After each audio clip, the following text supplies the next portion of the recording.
と見てる夢は私がもう一人でやりたいこと好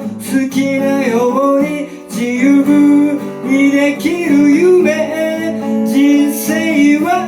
紙飛行機願い乗せて飛んでゆくよ風の中を力の限りただ進むだけその距離を競うよりどう飛んだかどこを飛んだのかそれが一番大切なんださあ心のままに365日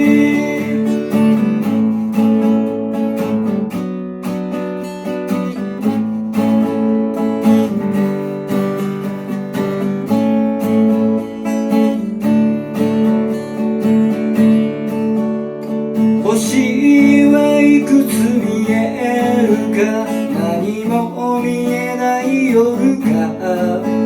元気が出ないそんな時は誰かと話そ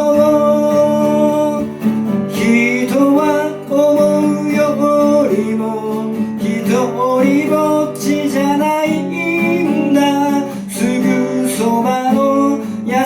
しさに気づかずにいるだけ人生は紙飛行機愛を乗せて飛んでいるよ自信持って広げる羽をみんなが見上げる折り方を知らなくてもいつの間にか飛ばせるようになるそれが希望推進力だああ楽しくやろう365日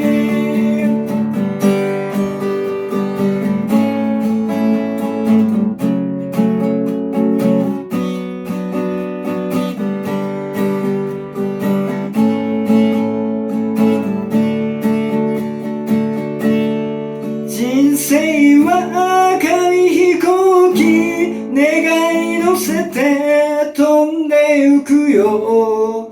風の中を力の限りただ進むだけその距離を競うよりどう飛んだかどこを飛んだのかそれが一番